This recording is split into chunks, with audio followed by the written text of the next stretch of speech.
Hey guys, thank you so much for checking out the video. So what you saw in that scene was the Mark McCreery concept art for the male Parasaurolophus from the first Jurassic Park movie. Now, as soon as I saw this, I knew I had to get a repaint going, so I hopped right on over to Amazon and I picked mine up. I did do some looking around and I saw this, that you can pick up some knockoffs on there, believe it or not. If you want to try this, kind of follow through with me, that's a cheaper option. Just keep in mind it's going to be a lot lower quality than the actual Papo model. On the actual figure itself, you can see this one and then this one. The stanzas are almost identical, almost.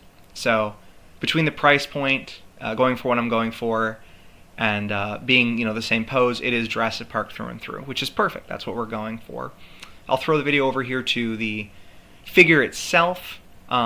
This figure, it's very well detailed. It's going to sit about 135 scale like the other figures, so no problem there. Nanmu, the other Papo figures, Holland Good, all of that. Here's the other version. So this is the green one. There was the original one, and then there was the one I'm holding here. Between the two, like I'm pointing out here, the keratin sheath, I think they did this so much better. And just overall, the color scheme looks fantastic. It's detailed well. It really was. I was torn up having to paint black over that, but for accuracy's sake, we're going to do it. Now, there is one thing about this animal I'll treat you to. This animal right here, Mr. Parasaurolophus, go ahead and say hi to the lovely people. Alright, let's throw this up for a comparison. What you heard there, they did CT scans on a Parasaurolophus skull, and through 3D modeling and technology, they were able to get simulations going from the cavities up in the head for the horn. So you heard its little honk, as it were. Nice little treat. I think it's always cool to uncover things like that from animals long past. As you can see, I'm just kind of reiterating the stance. It looks pretty similar. So again, I'm absolutely just ecstatic about the opportunity here. The paints, this is the green for the counter shading, the green to white. I do brighten this up a little bit, so just keep an eye out for that in the video. I picked up 2 blues. That was a mistake, but it's okay. For the accents, you have the red here, and then the beige, which is actually quite faint, but it is there. And then, of course, black and white. You're going to need these for shading. So there you go, these two. All right, that's it. Here's the figure. We're going to make this look like that, and let's get to work.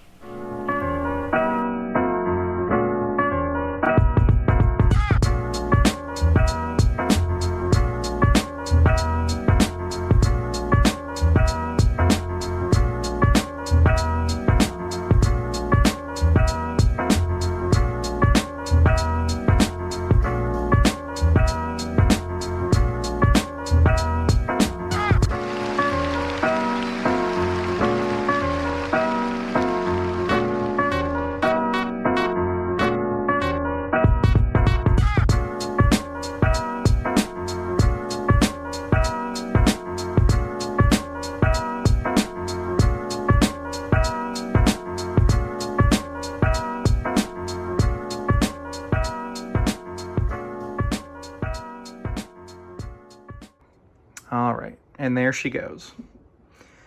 So, full transparency, I planned to do this from the get-go as soon as I saw the Mark McCreery concept art for this for the first Jurassic Park. And I knew I was going to do this. I knew I was going to make it. And again, full transparency, I did not think this would look good. I thought this would be really, really bad. And, you might think it's good, you might think it's bad. Let me know for sure in the comments. But the point I want to make about this is that this in particular, it really made me feel exactly like what they were trying to accomplish in Jurassic Park for bioengineered animals. Because when you look at this in real life, on the camera, I'm looking at the camera and I'm looking right at the physical model in real life. It's hard to capture exactly what's happening. The green, it looks a little lighter on the screen. In real life, it's a little more like frog-like, very reptilian. And then you pair it with the other colors, and it's just like him. In the Pteranodon video, I mentioned that these colors really shouldn't work, but for what these animals were in the movies, you know, they were engineered with the gene sequencing gaps made with amphibians or frogs, African frogs. It kind of gives that vibe. It's very reptilian. I know dinosaurs are, you know, they're from a lineage of reptiles, but it really gives the effect that this is like it's a Parasaurolophus, but it's been spliced with something else.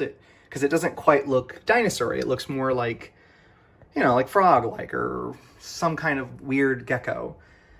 I like it. I like it a lot for that alone. And yeah, it came off pretty good from the Ralph McCreery stuff. I like it. All right, a quick update. So the spine here, like this ridge, I wasn't quite happy with it. It was just a little bit too navy.